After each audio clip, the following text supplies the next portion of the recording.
আসসালামু আলাইকুম। ভিডিওটা সেভ করে রাখতে পারো, তোমাদের যে কোনো সময়তে কাজে দিবে। এখানে আজকে আমরা মান বের করার অঙ্ক করব। অর্থাৎ এখানে এক্স মাইনাস ওয়াইয়ের মান দেওয়া আছে 2 এবং এক্স ওয়াইয়ের মান দেওয়া আছে 24। এক্স প্লাস ওয়াই বের করতে হবে। আমরা এর আগে সূত্রগুলো প্রতিপাদন করে দেখিয়েছিলাম, আমাদের চ্যানেলে অন্যান্য ভিডিওগুলো দেখতে পারো। এবং x plus y whole square সমান x minus y whole square plus 4ab। এটা কীভাবে আসছে না আসছে সেগুলো আমরা দেখাইছি। আজকে শুধু আমরা এখানে মান বসিয়ে দেখাবো যে x plus y whole square সমান x minus y whole square plus 4xy-তে মান বসালে কী হবে।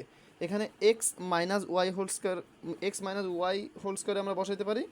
এক্স মাইনাস ওয়াই সমান কত? 2 এবং এক্স ওয়াই সমান কত? 2 square plus 4 into x y সমান কত? 24। তাহলে আমরা এখানে লিখতে পারি 24।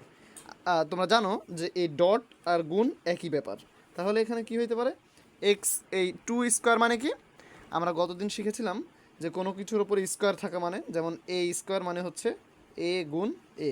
তাহলে 2 স্কোয়ার মানে 2 গুণ 2। অতএব 2 স্কোয়ার মানে হচ্ছে 2 দুগুণ 4। এখানে আমরা লিখতে পারি 4 প্লাস 4 গুণ 24। 24 গুণ 4 করলে কি হয়? 4 20 80, 4 4 16, 96। যোগ করলে 100। এখানে x plus y whole square সমান 100। তাহলে পরে এখানে কি হবে? এক্স প্লাস ওয়াই রেখে দিয়ে যদি, তাহলে এই স্কোয়ারটাকে ওপাশে পার করে দিলে কি হয়? রুট হয়, রুট 100। কীভাবে ওপাশে পার করলে রুট হয় এ বিষয়ে আমরা পরবর্তী ক্লাসগুলোতে দেখানোর চেষ্টা করবো ইনশাআল্লাহ। আর রুট ওভার 100 মানে হচ্ছে প্লাস মাইনাস 10। রুট ওভার 100 মানে কি? Plus minus 10। অতএব এটাই অ্যান্সার।